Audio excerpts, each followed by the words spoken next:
podcast genre on inklusi. Halo genrenya, selamat datang di podcast Genre on Inklusif episode ke-5. Halo Genrejers, perkenalkan nama saya Resaldi Wajo, akrab dipanggil Saldi, dan saya juga merupakan salah satu pengurus di Forum Genre Sulawesi Selatan di bidang media dan publikasi. Saat ini di episode ke-5 kita akan membahas tentang banyak hal mengenai tentang bullying, dan pembahasan ini juga bersama speaker hebat kita. Ada Kak Rama Fani di sini, juga merupakan pengurus di Forum Genre Sulawesi Selatan bidang KIE, Komunikasi, Informasi, dan Edukasi. Saat ini Kak Rama Fani kuliah yang melanjutkan pendidikannya di S2 Psikologi Psikologi di bidang industri dan organisasi. Dan untuk lebih mengetahui mengenai tentang bullying itu apa dan jenis-jenisnya dan banyak hal mengenai tentang bullying, karena kita tahu bahwa masalah bullying di Indonesia itu tergolong parah ya, baik itu di masyarakat maupun di lingkungan sekitar kita. Dan untuk lebih jelasnya, aku mau berikan kesempatan Kak Rama Fani untuk ngejelasin dulu nih tentang bullying itu apa dan jenis-jenis bullying. Silakan Kak Fani. Oke, makasih Kak Saldi. Halo teman-teman Genrenyers. Jadi perilaku bully itu merupakan perilaku penindasan yang dilakukan oleh seseorang, individu maupun kelompok Kak. Jadi bisa saja bully itu kita lakukan antara saya dan Kak Saldi misalnya, atau ada satu kelompok yang melakukan pembulian ke satu orang. Oke. Jadi perilaku tersebut itu bisa membuat seseorang merasa terhina, merasa kurang percaya diri, merasa direndahkan Kak. Terus perilaku bully ini ada 4 hal Kak. Ada 4 tindakan perilaku bully ini. Pada umumnya cuman orang tahu perilaku bully itu ada 2 saja. Oh, oke. Verbal dan non verbal pada umumnya. Pada umumnya ya. Tapi ternyata teman-teman ada 4 hal perilaku bully ini. Yang pertama verbal, mungkin kita sudah tahu kalau verbal kayak semacam kata-kata kasar, penghinaan, misalnya diejek-ejek namanya, dibully, dikata-katai, pokoknya kata-kata yang kasar. Terus yang kedua ada non-verbal. Nah, non-verbal itu seperti kekerasan fisik, dorong, memukul, menendang, dan sebagainya yang berkaitan dengan sentuhan fisik.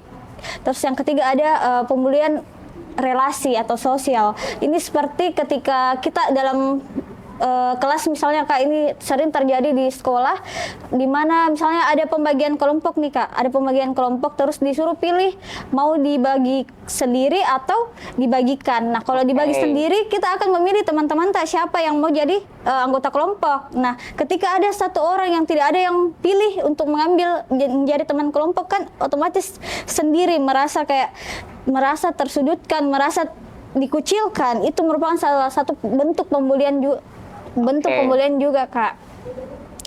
Itu pembulian relasi namanya atau sosial. Terus yang keempat ada cyberbullying atau bully melalui sosial media, seperti membuat stiker wajahnya terus diketawai bersama.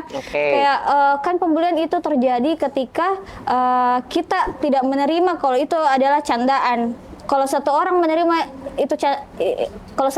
menerima itu candaan, berarti itu bukan hal yang baik Kak.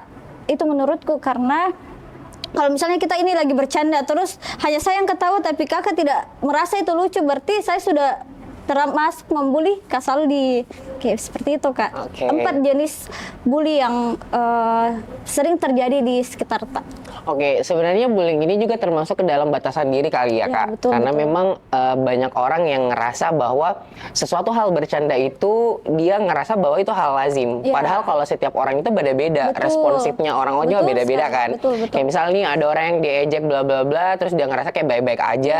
Tapi ternyata ketika ada kita ngerasa ngejek yang B, ternyata pada saat itu dia nggak ngerasa baik-baik aja. Dan itu termasuk pembulian berarti ya Kak? Termasuk Kak. Karena kalau candaan berarti kita sama-sama menertawakan hal itu. Kalau ketika satu orang yang tertawa berarti itu bukan masuk ke ranah bercanda. Nah kalau terkait dengan pembulian sendiri, kalau Kak Rama Fani ini pernah ngerasain bullying nggak sih mungkin nih di lingkungan sekolah, atau mungkin kan sekarang S2 kan, Magister Psikologi, apakah di dalam perkuliahan juga Kak Rama Fani pernah ngalamin experience tentang bullying itu? Boleh diceritain mungkin ke teman-teman Gen Rangers? Kalau soal pembulian sih Kak pasti pernah, bahkan dari SD, SMP sampai sekarang pun kadang masih merasakan entah itu pembulian secara fisik maupun nonverbal, bahkan sosial media pun juga pernah dapat. Kalau dari segi nonverbal mungkin waktu SD kita sering bercanda-bercanda tentang nama orang tua, Iya, diejek-ejek betul soal nama banget, orang betul tua. banget. Aku sih sebenarnya sampai sekarang juga karena pernah dapat seperti itu ya Iya, sebenarnya. Kak. Itu sering candaan-candaan seperti itu, walaupun waktu itu kita tidak paham ternyata itu bentuk pembulian, dan sekarang ternyata pernah Kak dibully, ternyata saya pernah dibully seperti itu, dibilang-bilangin nama orang tuanya, terus dibilang-bilangin juga fisiknya, karena kan saya bodiku imut ya Kak, kecil, terus pasti kayak ada yang bilang ih kecilnya, pendeknya dan sebagainya, kayak begitu Kak, bentuk itu bulian bentuk fisik. Terus ada juga yang sampai kayak waktu SD itu karena saya merasa kayak orang-orang itu tidak mau berteman sama saya karena saya merupakan anak yang broken home Kak. Waktu itu lagi viral-viralnya kasusnya kemarin waktu SD, jadi teman-temanku agak menjauh dari saya, mungkin entah itu karena merasa takut, karena takut dicap sebagai jangan berteman sama itu karena begini orang tuanya. Pernah ada di posisi itu waktu SD, itu pembulian secara sosial bahkan juga termasuk itu Kak.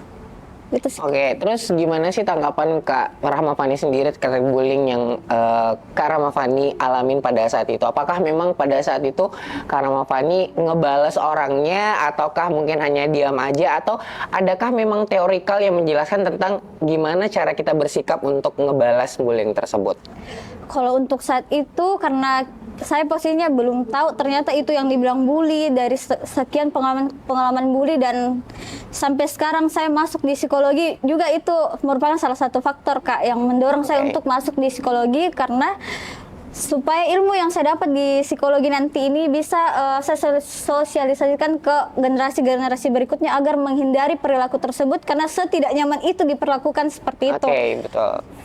Itu sih Kak. Terus cara saya menanggapi waktu itu ya karena belum tahu ilmunya, jadi kayak diam, nangis, jadi kayak menarik diri dari orang-orang, dipendam sendiri. Apalagi waktu itu orang tua kan juga, orang tua saya baru pertama kali jadi orang tua, jadi kayak belum tahu bagaimana cara komunikasi sama anak, bagaimana ilmu parentingnya masih sangat kurang Kak, orang dulu ya begitu. Tapi kalau sekarang menghadapi bully ya banyak hal yang bisa dilakukan. Yang pertama, bilang tidak suka kalau ketika tidak suka diperlakukan seperti itu Kak. Bilang, saya sampaikan kalau itu hal tidak baik, saya tidak suka dilakukan seperti itu, saya tidak nyaman seperti itu. Jadi saya sampaikan kalau memang saya tidak suka ketika dikasih begitu. Gitu sih Kak untuk sekarang, karena kan kita tahu ilmunya kayak begitu sih Kak. Mungkin kalau dibilang bahwa untuk mengatasi sebuah bullying itu sebenarnya kita harus menggunakan komunikasi asertif seperti ya. Betul. Jadi komunikasi yang memang kita harus jujur apa yang kita rasain, terus kita sampaikan bahwa sebenarnya yang kalian lakukan itu adalah salah dan itu tidak baik untuk diri saya sendiri gitu kan.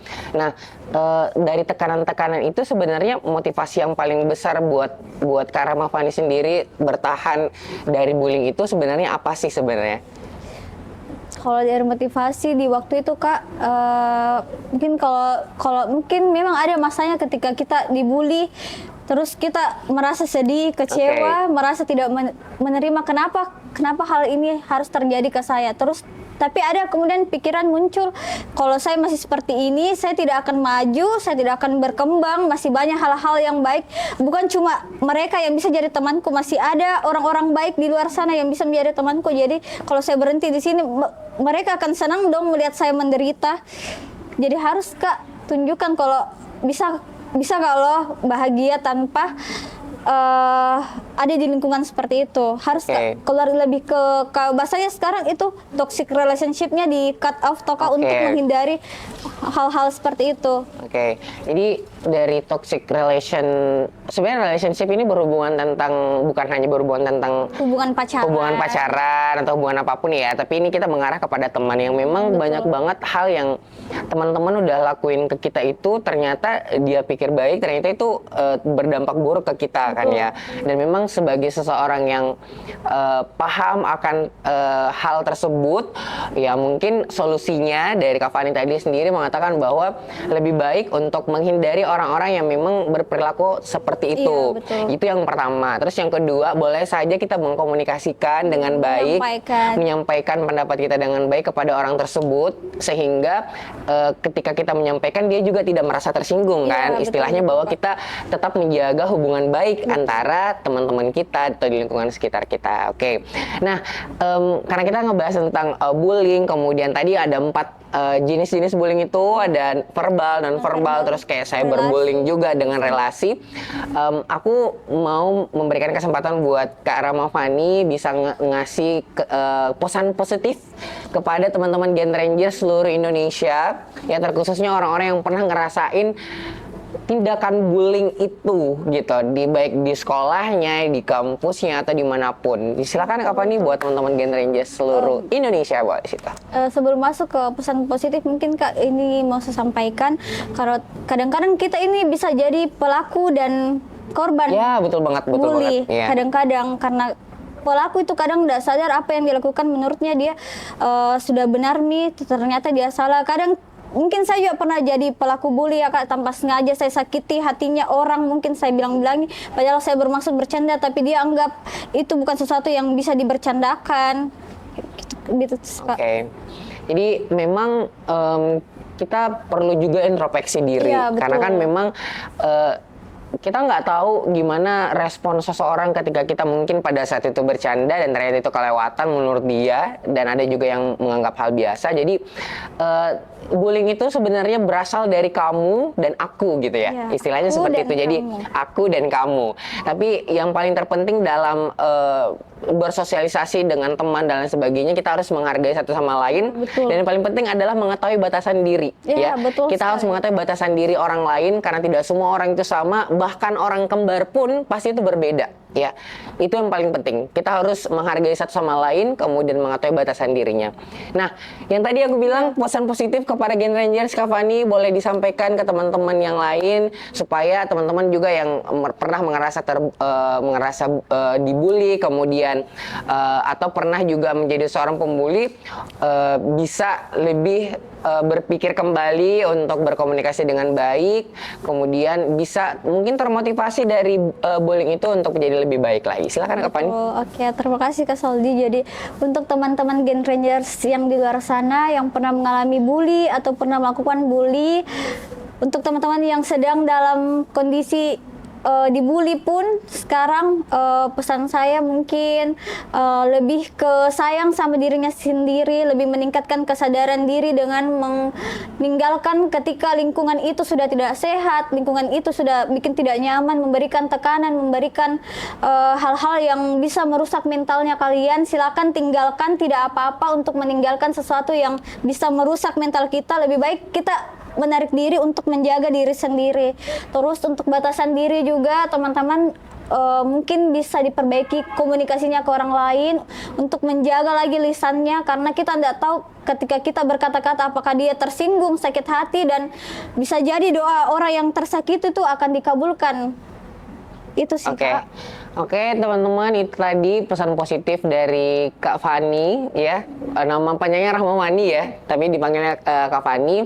Semoga materi ini terkait dengan bullying, diskusi kita mengenai tentang bullying itu, menceritakan tentang jenis-jenis bullying, teman-teman udah paham, dan semoga teman-teman dalam penerapannya stop bullying ya, mulai dari diri kita. Jangan sampai kita ternyata menjadi pelopor bagi pelaku bullying ya. Jangan sampai seperti itu. Dan cukup sekian dari podcast kita di episode 5 ini, dan nantikan ke episode selanjutnya, itu episode ke-6, dan dengan tema yang lebih menarik lagi, lebih keren lagi. Sampai jumpa dan salam genre.